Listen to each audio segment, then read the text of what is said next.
എല്ലാവർക്കും നീത കിച്ചണിലേക്ക് സ്വാഗതം. ഓണമല്ലേ, നമുക്കിന്ന് ഉപ്പേരി വറക്കാം. ഉപ്പേരി വറക്കാൻ വേണ്ടിയിട്ട് നേന്ത്രക്കായിന് വേണ്ടത്. അത് ഞാനിവിടെ 6 എടുത്തിട്ടുണ്ട്. ഇനി അതൊന്ന് തൊലി കളഞ്ഞെടുക്കണം. തൊലി കളയാൻ വേണ്ടി കായമ ഒന്ന് വരയണം. 3 സൈഡും വരയാം. അത് കഴിഞ്ഞിട്ട് തൊലി പൊളിക്കുമ്പോൾ എളുപ്പം തൊലി പോരും.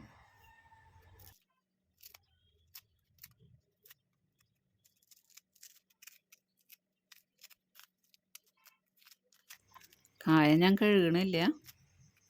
ഇനി കഴുകണം എന്നുള്ളവർക്ക് ഒരു പാത്രത്തിൽ കുറച്ച് വെള്ളം എടുത്ത് അതിൽ ഉപ്പും മഞ്ഞളും ഇട്ട് ഈ കായ തൊണ്ട് പൊളിച്ചത് അതിലേക്ക് ഇടാം. എന്നിട്ട് ചകിരിയോ സ്ക്രബോ എന്തെങ്കിലും ഉപയോഗിച്ച് കായ നല്ലപോലെ തേച്ച് കഴുകി ഒന്ന് മിനുസാവണം. അതിന് ശേഷം തുടച്ച് അരിയാം. ആദ്യമൊക്കെ ഞാൻ കായ കഴുകി തുടച്ചിട്ടൊക്കെയാണ് അരിഞ്ഞിരുന്നത്.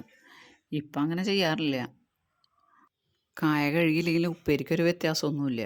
പിന്നെ നല്ല കളറും ഉണ്ടാവാറുണ്ട്. അതുകൊണ്ടാണ് കഴുകലൊക്കെ നിർത്തിയത്.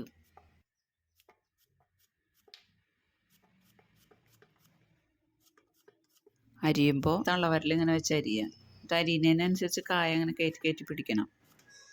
കറക്റ്റ് അളവായിരിക്കും. പിന്നെ ഇത് അരിയുമ്പോൾ കത്തിക്ക് നല്ല മൂർച്ച വേണം, അല്ലെങ്കിൽ ഒക്കെ ചെതറിപ്പോവും.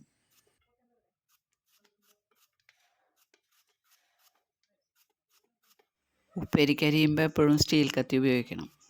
കായക്ക് കറയുള്ളതല്ലേ. മറ്റുള്ള കത്തി കൊണ്ട് അരിയുമ്പോൾ കറയിളകി കായമ്മ കറുത്ത കളർ വരും. അപ്പോൾ ഉപ്പേരി കാണാനൊരു ഭംഗി ഉണ്ടാവില്ല. ഇരുമ്പും കറ ഇളകി നമ്മുടെ കയ്യും കറുത്തിരിക്കും. കായ അരിയുമ്പോൾ എപ്പോഴും ഒരേ കനത്തിൽ അരിയാൻ നോക്കണം. കനത്തിൽ വ്യത്യാസം വന്നാൽ വറവിലും വ്യത്യാസം വരും. അപ്പോൾ വേവ് പലതരത്തിലാവും. ചിലത് മൊരിയും ചിലത് മൊരിയില്ല. അങ്ങനെ വരും. ഈ ചാനൽ കാണുന്നവർ സബ്സ്ക്രൈബ് ചെയ്യാത്തവരുണ്ടെങ്കിൽ ഒന്ന് സബ്സ്ക്രൈബ് ചെയ്യണം കേട്ടോ. പിന്നെ ഇഷ്ടപ്പെട്ടാൽ ലൈക്കും ചെയ്യണം. മറക്കരുത് കേട്ടോ. കായ ഇതുപോലെ അരിയാൻ അറിയാത്തവർക്ക് സ്ലൈസർ ഉപയോഗിച്ച് അരിയാം. അതല്ലെങ്കിൽ കട്ടിംഗ് ബോർഡും വെച്ചിട്ട് അരിയാം. എങ്ങനെയായാലും അരിഞ്ഞെടുത്താൽ മതി. ഇതുപോലെ അരിയുമ്പോൾ നമ്മുടെ കൈയും കൂടി ഒന്ന് ശ്രദ്ധിക്കണം കേട്ടോ, മുറിഞ്ഞു പോകണ്ടേ. പിന്നെ ഈ വട്ടനുപ്പേരി വറക്കുമ്പോൾ എപ്പോഴും കായ നല്ല തൊടുള്ള കായായിരിക്കണം, കുറച്ച് വണ്ണത്തിൽ, എന്നാലേ ഉപ്പേരി വലിപ്പമുണ്ടാവുള്ളൂ. ഇനി ഈ കായ വറുത്തെടുക്കാൻ വേണ്ടി ഒരു ഉരുളി അടുപ്പത്ത് വെച്ച് കത്തിക്കാം. ഉരുളി ചൂടായി കഴിയുമ്പോൾ ഇതിലേക്ക് വെളിച്ചെണ്ണ ഒഴിക്കാം. ഉപ്പേരി വറക്കാൻ എപ്പോഴും വെളിച്ചെണ്ണയാണ് നല്ലത്. വെളിച്ചെണ്ണ ചൂടായി വരുമ്പോഴേക്കും ഉപ്പേരിയിലേക്ക് ഒഴിക്കാനുള്ള ഉപ്പ് കലക്കി വയ്ക്കാം. ഉപ്പിൽ വെള്ളം ഒഴിച്ച് കലക്കുമ്പോൾ ഉപ്പ് അലിയാണ്ടാവുന്നത് വരെ കലക്കണം. ഇനി വെളിച്ചെണ്ണ മൂത്തോ നോക്കാൻ വേണ്ടിയിട്ട് ഇതിലേക്ക് ഒരു കായ കഷ്ണം ഇട്ട് കൊടുക്കാം. അപ്പോൾ അത് പൊന്തി വരും. ഇനി അരിഞ്ഞു വെച്ചിട്ടുള്ള കായ ഇടാം.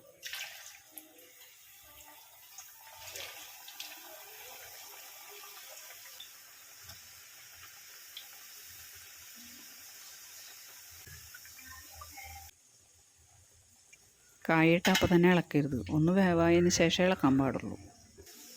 കായ ചിലപ്പോൾ പൊട്ടിപ്പോവേ, അതാണ്. ഇനി ഇത് ഇടയ്ക്കിടയ്ക്ക് ഇളക്കി കൊടുക്കണം. വേവ് ഒരുപോലെ ആവാൻ വേണ്ടിയിട്ടാണ് ഇളക്കണത്.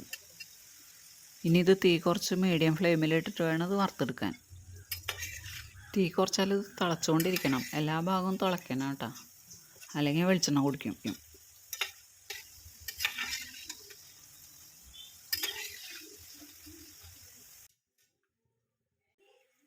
ഇനി ഇതൊരു 3/4 ഭാഗം വേവാകുമ്പോൾ ഇതിലേക്ക് ഉപ്പ് വെള്ളം ഒഴിച്ച് കൊടുക്കണം. 1.5 ടീസ്പൂൺ ഉപ്പ് വെള്ളം ഒഴിക്കുന്നുണ്ട്. ഉപ്പേരിയൊക്കെ ഒന്ന് കിലുങ്ങി തുടങ്ങുന്ന സമയത്ത് ഒഴിച്ചാൽ മതി.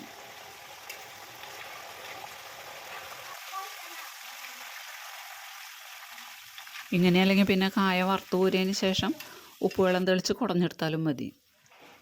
ഏത് എളുപ്പമെന്ന് വെച്ചാൽ അത് ചെയ്യാം. ഇനി ഒരു ഉപ്പേരി എടുത്ത് ഇതിൻ്റെ മൂപ്പ് നോക്കാം. ഉപ്പേരിയുടെ ഉള്ളൊക്കെ വെന്ത് നല്ല ക്രിസ്പി ആയിരിക്കണം.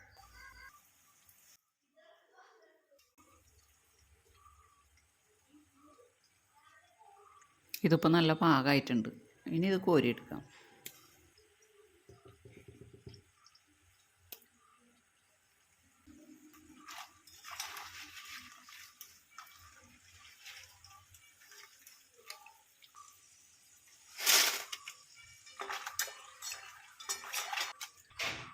ബാക്കിയുള്ളതും കൂടി ഇതുപോലെ വറുത്തെടുക്കാം.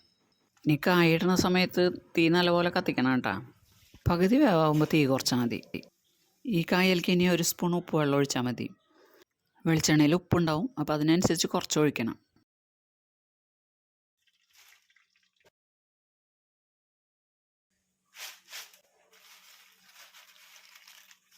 ആറ് കായ വറുത്തിട്ടുള്ള ഉപ്പേരിന്നത് നോക്കിയാൽ ഉപ്പേരി നല്ല കളറൊക്കെ ഇല്ലേ, അതുപോലെ തന്നെ നല്ലോണം പൊള്ളച്ചിട്ടുമുണ്ട്, നല്ല ക്രിസ്പിയാണ്.